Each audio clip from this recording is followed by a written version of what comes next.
They always sound. Go ahead and click if I got it on the screen first. I have to change just 2 settings and then we're good to go. You are not supposed to jump.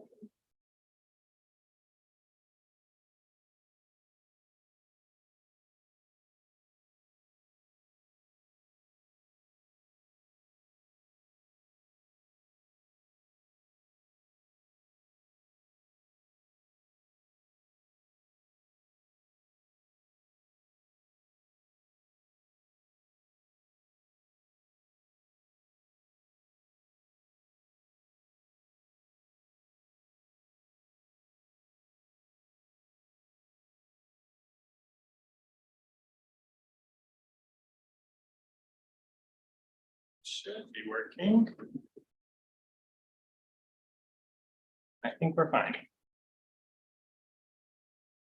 Whenever you're ready. Everyone hear me okay? Great. So this is 5:30, time for June 14th for the hearing tonight.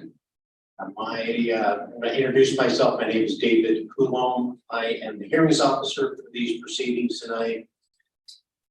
Don't have a large audience, so I'm going to kind of truncate my discussion of the hearing procedure and the criteria, but I will note for the record that the order of the proceedings will be a staff report presented by Bryce Bishop, City of Salem, the applicant's presentation limited to 15 minutes or less, a neighborhood report limited to 10 minutes if a neighborhood representative shows up. Note that there's no one signed up currently on the testimony sheet. Then we'll have testimony from those proponents, opponents, and any neutral testimony. We'll also hear from the applicant, have an opportunity for rebuttal, limited in scope to those issues raised in opposition. Then we'll close the public hearing, and we don't have any procedural issues to resolve. We will close the matter, and I will issue an opinion. So just for the record, if there's anyone observing, the applicable criteria is found in the notice of proceedings for this hearing. Also, the staff report has the criteria listed, summary of argument, facts, and a proposed finding. And I would direct your attention to the staff report for a more detailed look at the criteria. Also note that any person testifying tonight should direct your testimony to the applicable criteria of the case. If anyone desires to, may ask for the record to remain open or ask for continuance. If we have anyone testifying later, they should make that request during their testimony. I also want to note that anyone testifying tonight fails to raise an issue accompanied by statements or evidence sufficient to afford the parties an opportunity to respond to that issue concludes an appeal to the State Land Use Board of Appeals based on that issue. The failure of the applicant to raise any constitutional issues related to any proposed conditions of approval with sufficient specificity to allow local government to respond precludes an action for damages that circuit forward. Public hearing is now open. Is there anyone here who wants to make an objection on jurisdictional grounds? For the record, seeing none.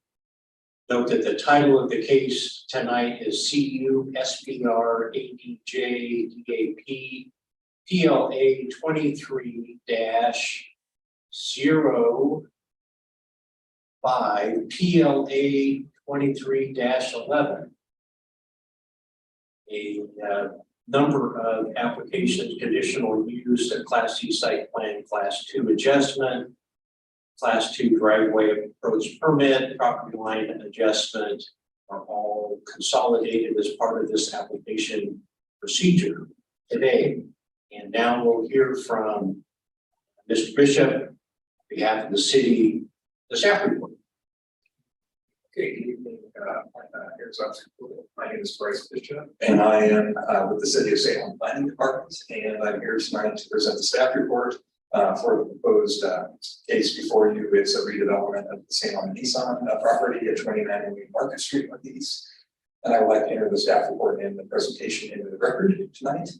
And so, all right, so in terms of background, this is, as you mentioned, this is a consolidated case with a new number of components ranging from conditional use permit to property line adjustments in order to allow for the redevelopment of an existing auto sales and service business located on Market Street at 2908 Market Street. The application was deemed complete on May 23rd. Notice was mailed pursuant to Salem Revised Code requirements on the 25th of May.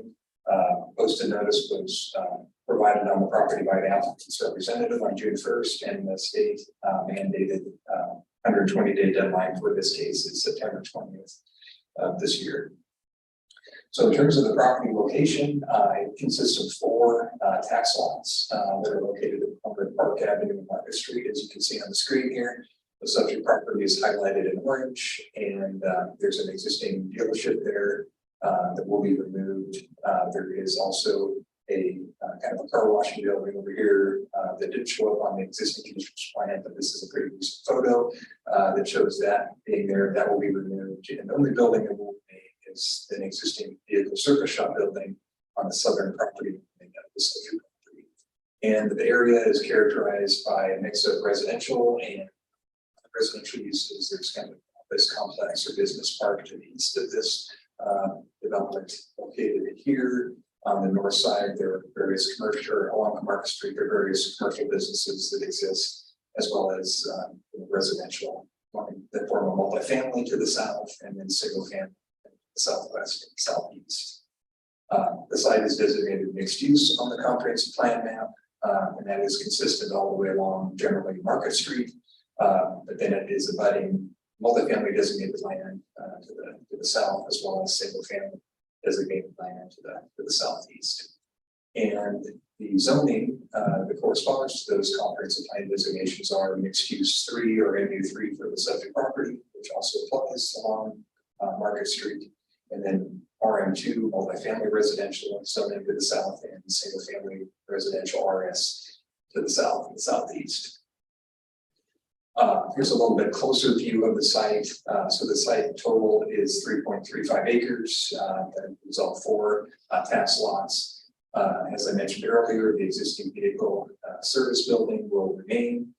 These other buildings on the property will all be removed, and then the site will be redeveloped. All the existing paved area will be redeveloped and landscaping installed to establish new sales and display areas and off-street parking to serve the development on the eastern side of the property. Currently, there are 3 driveways. One on Park Avenue is existing. This one will be slightly reconfigured, but it will stay in the general same location. Along Market Street, these 2 main driveways will be eliminated, and then they will be replaced with 1 driveway further to the east, so it meets the spacing requirements from Park Avenue and better aligns with the street to the north here. The site is flat. There are no trees on the property, and there are no wetlands or hydrosoils, so there are no environmental concerns with this site due to how it's been developed. And I would say that the site has been utilized for some form of auto sales and service dating back to before it was annexed to the city in 1965. So auto and this is just another of a series of conditional use permits that have been approved for the site for auto sales as they made changes to their business to expand and change things over time. So it is a long-standing use in this area. Here's a shot of the property looking to the south. So you can see the existing building here. We have one of the driveways, and this is along Market Street. Here's another shot of the corner of Park Avenue and Market Street looking to the southeast. And you can see just like a typical car sales lot. There is no perimeter landscaping currently provided along the site. You have pavement that just goes right into the property line that will be approved through this application. As you can see on the site plans in the packet. And then here's a view standing on Park Avenue looking to the northeast. So here's the existing dealership building moved and replaced with a new one. And this driveway will generally stay in this location, but be slightly reconfigured. So in terms of the conditional use permit component of the application, the use is obviously allowed as a conditional use permit in zone, so it meets that criteria. And as I mentioned, it's been used for, the site's been used in some form for auto sales and service dating back to before 1965. There's a long-standing use on the property that has proven not to have any impacts on adjacent property owners in the immediate neighborhood. And I think that can be kind of evidence tonight, as you know, we have received no comments today from the neighborhood association or surrounding property owners. And the proposed redevelopment of the site will greatly improve the existing site conditions by providing the landscaping, enhanced pedestrian access and connectivity, and come in closer conformance with the design standards of the MU3 zone. So here's the site plan, proposed site plan for the new development. Sorry, it's kind of hard to see here. It's kind of washed out, but you have the existing building that's outlined in orange here, and then the new building that's shown in the darker kind of purplish blue or gray. So as you can see, the existing building will become larger. It's a 25,256 square foot building. So it will be, and so as you can see, the building is farther from Market Street today. So this new addition will bring the building closer to Market Street, as well as expand the footprint. The existing building remain.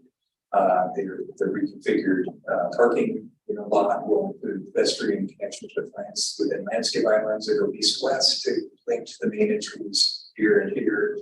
There are also pedestrian connections from Market Street to the main entry of the building here and here, as well as pedestrian connections to the new customer parking area that will lead from the spaces to get to the main building entrance as well. The other areas of the site, these are going to be dedicated to vehicles, sales and display, and they're not parking areas. So you have some vehicle sales and display over here, vehicle sales and display over here, and then vehicle sales and display within the setback area to the north of the building, next to Market Street. And that's subject to one of the adjustments that are included in the request this evening.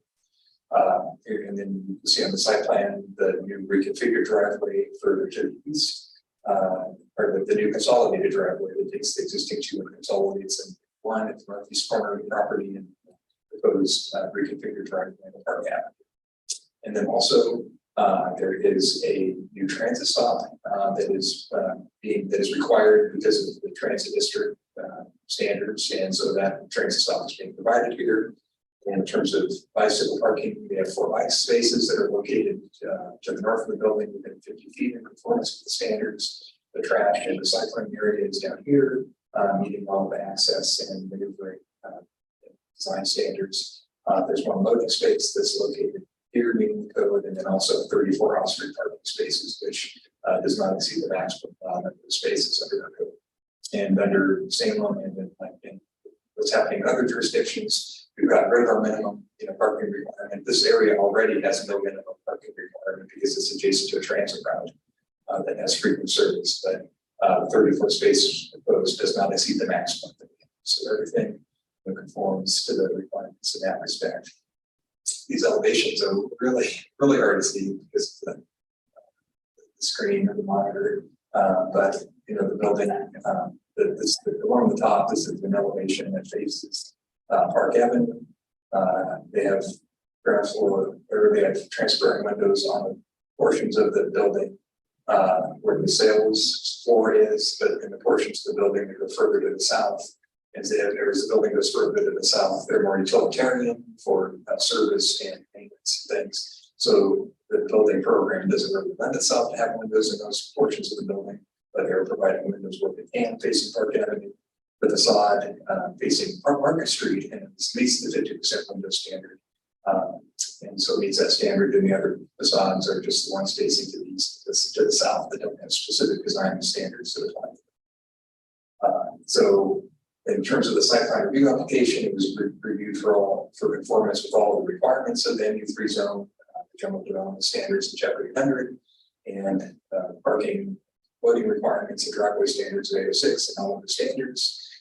There's a few conditions of approval that we're recommending with this with the site plan review approval to ensure that it meets all the standards, and those are identified on the slide. They're conditions 2 through 9. And we deal with making sure that the two property line adjustments that are being done in conjunction with this, that those get recorded with the county prior to final occupancy, so the building won't be over the existing property lines, which would be a violation of the building code. Just provide a full landscape plan, and at the time the building permit shows all the plant units that will be provided throughout the site.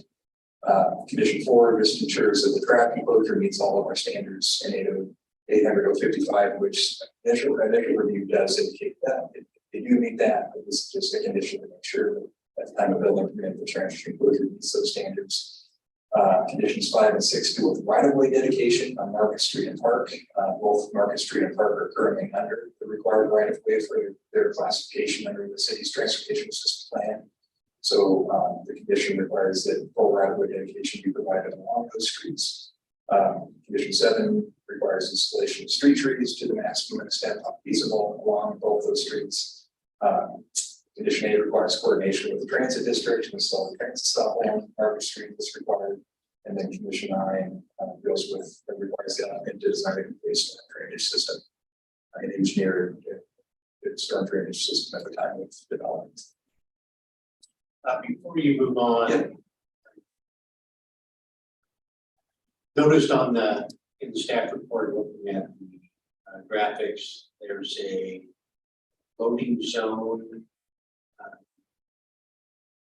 And I don't know if, given Market Street on the north and is that a collector street on the west? It is. Park Avenue is a collector, Market Street is a major.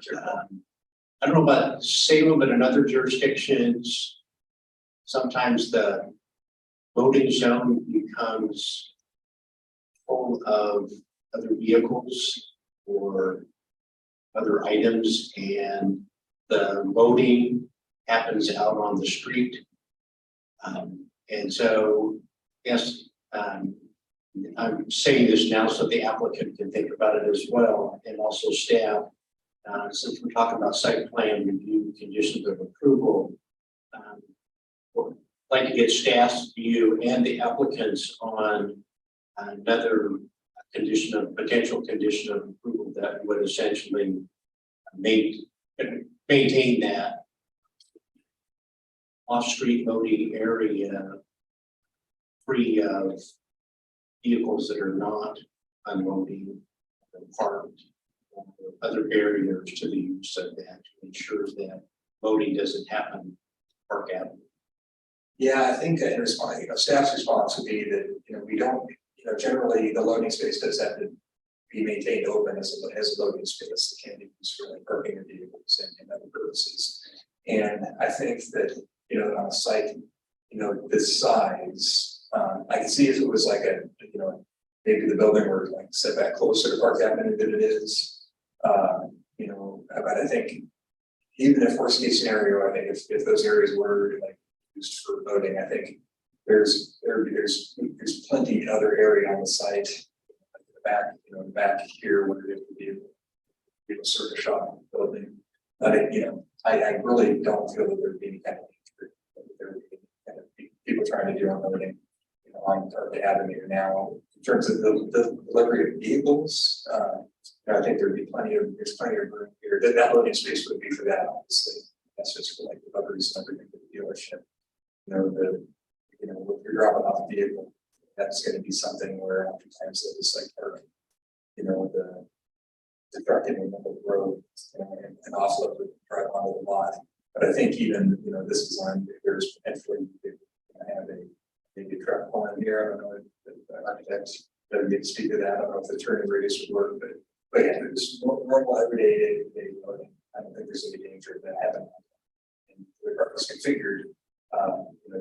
That's a turning lane there. It would just be like that to happen. And so while there may be room for loading of vehicles on site, it didn't appear to be a designated spot on the site for that purpose. Yeah, and there isn't, based on the loading space that's required is just a little bit bigger than what a normal car space would be. And it's located right here, on the building next to the building. It's just for like delivery of parts and accessories or other things needed, mail, whatever else is.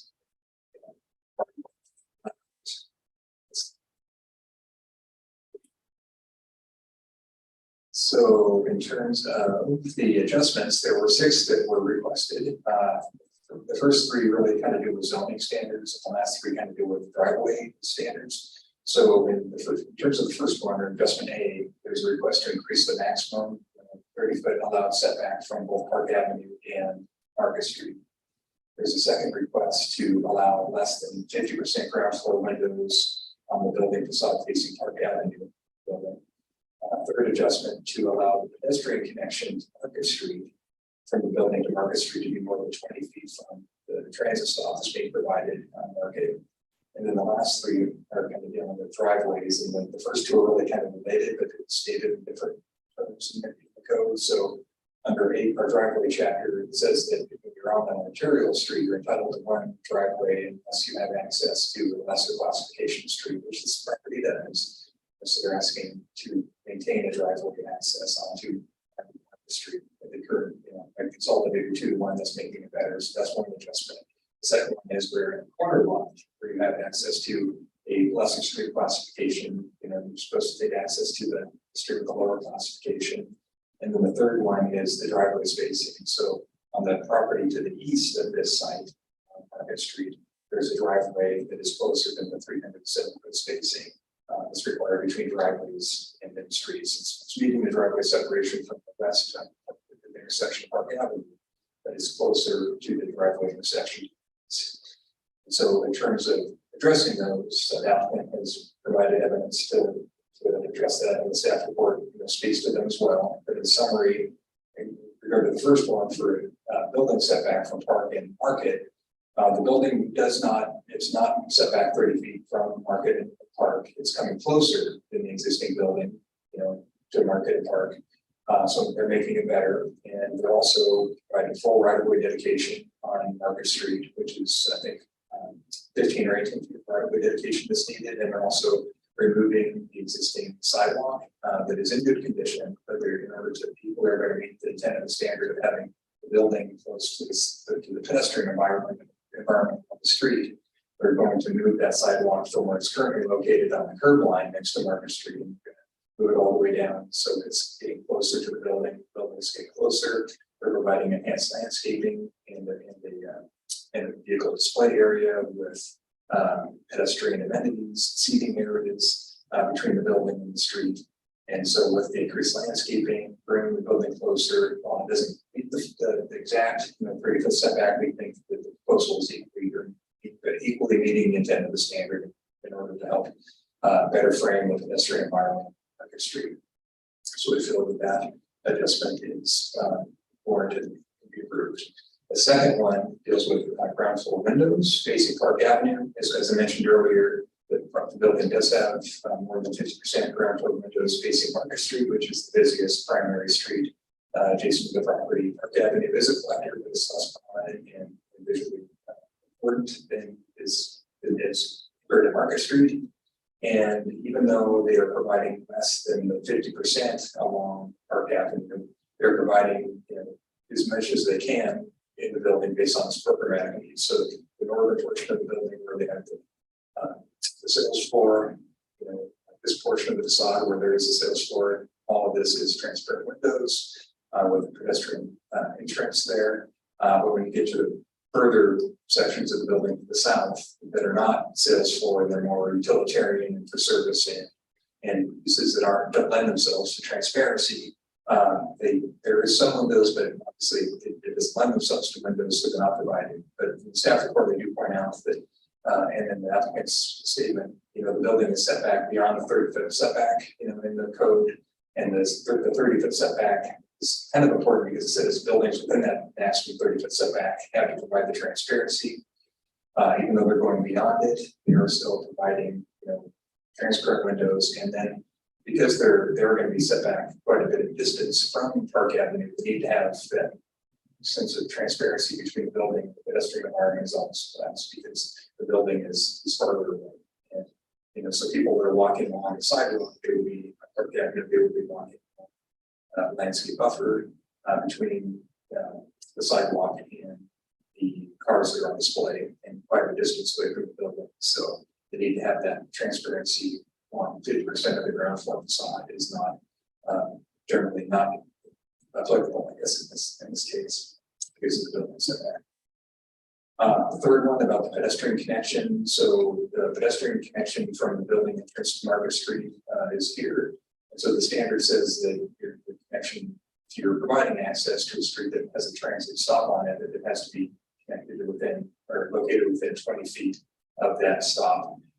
Comments from transit indicate that the location here needs to be in close proximity to Park Avenue for convenience. As people get off, so they can easily go north across Market Street if they want to, or continue east on the south side of the market. So the location of the transit stop is where it needs to be based on the transit district's requirements. And the building is, based on its location, it's more than 20, but the transit district does not object to the setback being greater than 20 feet. And there is also not only one connection being provided to the transit stop, but there's also another means to get to the transit stop, from the building through the parking, the Park Avenue side. So there's two ways to get there, and we feel that having two connections, equally, the river meets the intent of having one that's within 20 feet. And certainly the distance of the transit stop to this connection is not an excessive distance that's not easily walkable or navigable by a person on a bus that may want to go to business. So we feel that standard is equally met.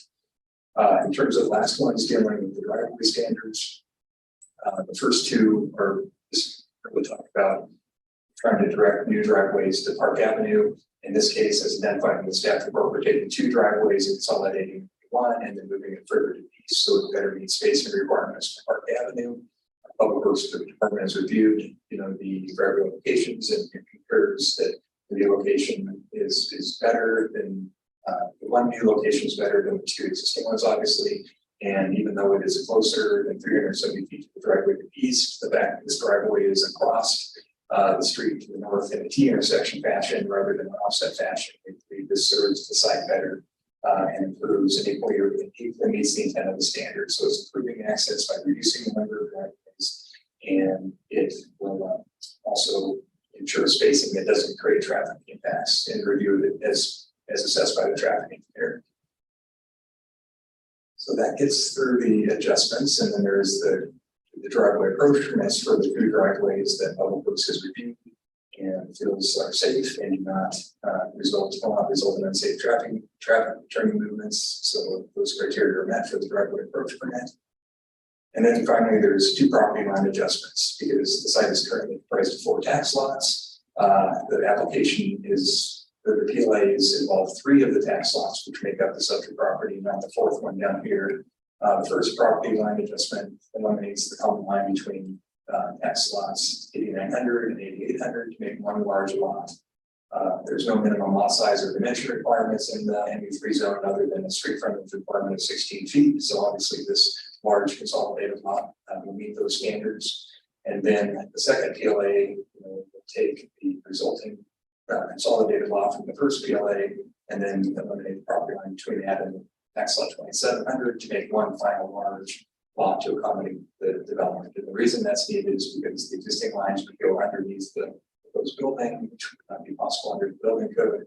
And those existing lines of property would also create the need for like landscape setbacks for vehicle use areas next to those property lines, and which that would create an issue for the layout of the site. So those are the components of the application. The site is within the Northeast Salem Community Association, neighborhood association. We haven't received any comments from the neighborhood association. The property is within. The property is also across the street from the North Lancaster Neighborhood Association on the north, and no comments were received from that neighborhood association either. There's no homeowners association that applies to the property, and as of this evening, no public comments have been received on the proposal. We did receive comments from the Salem Area Mass Transit District or Chariots indicating that based on their standards, they need to stop along the frontage of the property. There is a stop as shown on the site plan that meets their standards, and we established a condition number 8 to ensure that the applicant coordinates with Chariots to make sure that gets constructed and installed to their standards. So with that, I would conclude and recommend that the hearings officer adopt or approve the proposed development as recommended in the June 14th staff report. Thank you. Before you step down, Mr. Bishop, could you go back to the that slide, but any of the slides, I was thinking of the adjustment. I wanted to look at the that east-west pedestrian connection. Okay. And I couldn't tell from the graphics, the staff report that I received, but yes, that one. Is there any differentiation between the paved area or the display of automobiles and that pedestrian path? So is it marked? Is it raised? Yeah, they actually, there's landscape islands, a landscape island, landscaping bed on both sides of that. So the path goes through the middle, and then there's a landscape island that is on a strip of landscaping with a curve around it that separates it. So it's kind of like a refuge. Okay. Right, great, thank you. Good. Okay.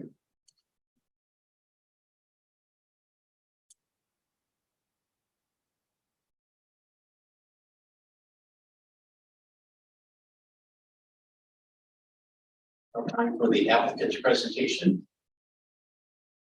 Thank you. Okay.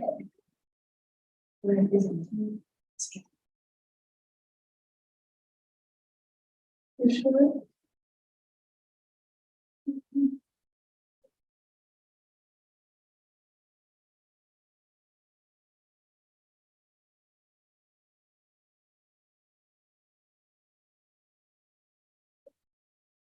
You got it.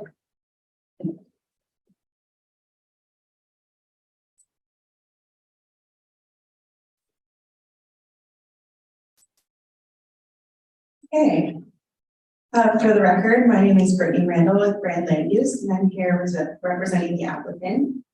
Bryce had 25 slides for you, so I feel like there's very little left for me to say without repeating what Bryce said.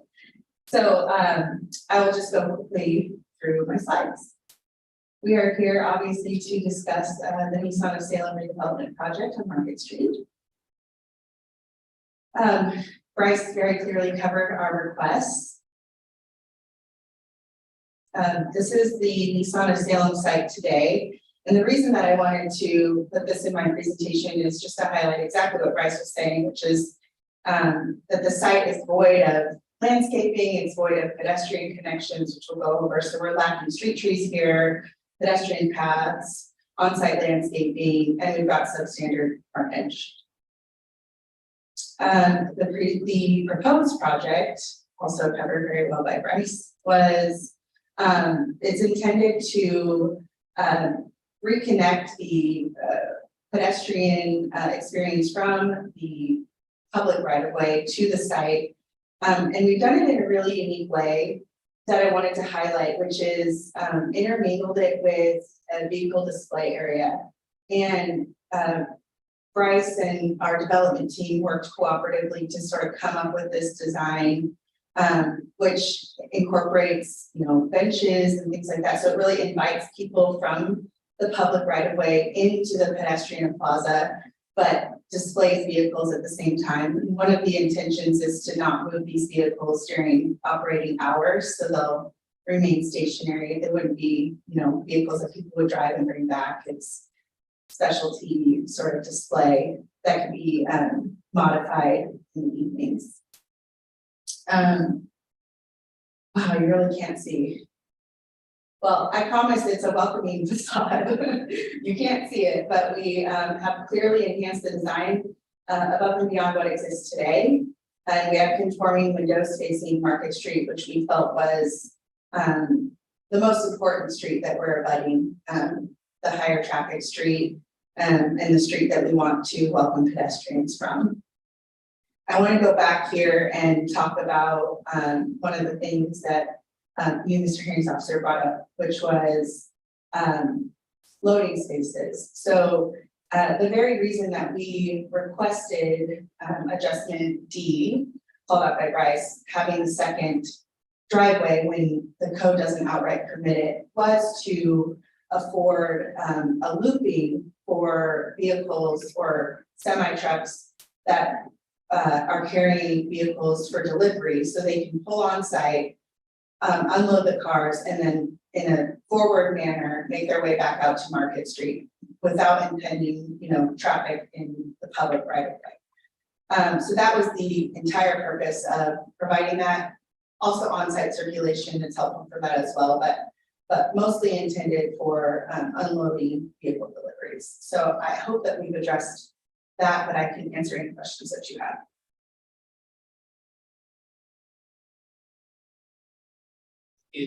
Is it going to be marked? How? I guess I'm sensitive to this. I've been in other jurisdictions where all the deliveries are on the street, and if you're on Auto Row, where 3 or more dealerships are all delivering loading vehicles, and pedestrian, bicycle, auto conflicts arise. And so I'm kind of sensitive to that. I've seen that happen a lot. And just curious, systemically, the way that you have outlined the movement allows for that to occur, it appears, based on your testimony. I guess my question is, how is the dealership going to ensure that that occurs? Yeah, so without putting, words in other people's mouths or promising what the truck driver will do when he arrives on site, I can tell you what the intent is, which is that, all of the kind of customer activity, people who come to the site by vehicle, that should remain kind of up here, unless of course they're looking for service, and they might make their way back here. But generally, this whole area is for the display of vehicles. We do meet the loading requirements of the zone, of the code.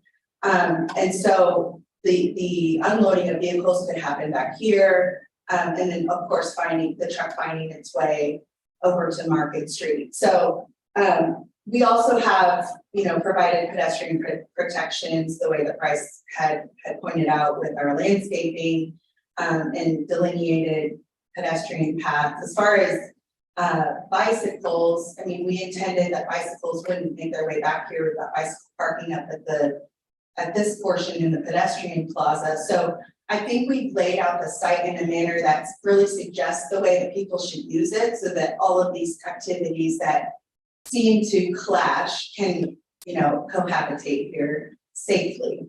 And I really believe that we have vetted all of those issues in this plan that we're proposing here. Thank you. Before you leave, I do have a question about the adjustment. So I understood the staff report summarizing the applicant's position, sort of equal or better, meeting the intent of the code. I'm struggling a little bit with how moving, and this is on the west facade, where the adjustment dealing with transparency and having windows, not meeting the code there, but adjusting. Trying to understand, help me understand how moving the building back either meets or equal the code provision with respect to. Sure. So it would be my position that code doesn't even apply here. The language says if you're within the 30-foot setback, that applies. After speaking with Bryce, the path forward was to apply for that adjustment, so we did. And I think that we are equally meeting the intent of the code because we are making the existing development better. It really has been a challenge to marry the MU3 standards with auto dealership requirements, which is displaying their product in front of the building. And so This is why I'm, presenting to you in a way that I'm very proud of what we've come up with along the Market Street side. It would be impractical to do that as well on the Park Street side, so we had to decide which street was more important. In this case, it was Market Street. But as far as having the 50% windows, it would be my opinion that does not even apply here. Okay, assuming it applies. Bryce mentioned that it was impractical. I don't want to put words in his mouth. What I understood was essentially impractical to put windows on that part of the building because of interior programmatic needs. And I'm assuming that, yes, that elevation there doesn't, in my sense of the transparency or having windows is sort of typically it's a view to and from the building and the street for pedestrian safety and for all a number of reasons. So what's the programmatic need? What's happening behind that wall where it doesn't make sense to provide window? I didn't provide a building plan in my presentation, but I have the architect here who can tell you. Do you mind spying on what happens? What will take place on this portion? Okay, is that okay with you? Yes, Okay. please. Go back. Yes, state your name and business address for. Good evening, I'm Michael Young with Carlson White Young Architects, address 3095 River Road North, Salem, Oregon. And we are the architects on the project. So, in that area, the rear portion, from this last grid line here across to this next grid line D there. This is the service repair shop. So we have an overhead door that comes into the service repair bays across there. The next portion of the building is our parts area. And so we have an overhead door for parts delivery, which is when we have that loading zone right outside of that. Nowadays, it seems like most parts are coming on smaller trucks. We're not getting full semi trucks full of parts. It's the brown trucks and the other things that are delivering parts, and then larger product will come and be delivered in the back and actually brought straight to the bays. We have a stair going up and an exit door serving the second floor. That stair is a fire exit and needed a direct exit out of the building. So we have that position near that outside wall. The next section, really where our class starts, are the new car delivery bays. So there's two of those where people would receive their purchased vehicles and be shown what they have, how to operate the odds and ends inside the new vehicles. So Nissan has set most of these program elements specifically for us. It's very difficult to kind of arrange the building in unique manners that will meet code elements that require larger expanses of glass. I feel like there's already a substantial amount of transparency on that Market Street base, where the wall is greater than 50% of that area, and that's really the pedestrian fronting, custom fronting portion. The rear areas are really solid for security of parts and used vehicles. We don't want pedestrians wandering into the repair shop where you might have a car on a lift. And other hazards that are back there, so it's really a private area, not open.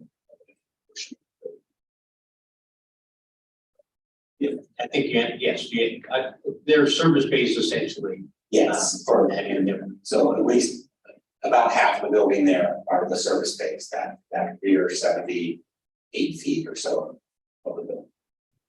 And we do have that one strip of windows in the overhead door there you see on right up here. And that's really for when the technicians are driving up to that, they can have some sense of what's on the other side of the door before if it's the lock or something. Rather see that from inside the shop. okay. Thank you. Any other? I don't have any other questions for you. So, thank you. Okay, thank you very much. That concludes the applicant's presentation. Yes. Seeing anyone here, no one signed up. So there's no representative for a neighborhood report. No one else here to give testimony, either in favor, in opposition, neutrally. So no reason for an applicant rebuttal. Does the applicant waive their opportunity to submit a final written? Yes. Okay, thank you. For the record, that was yes. But that is representative. So I'm going to close the public hearing and take this matter under advisement. Thank you all for your participation.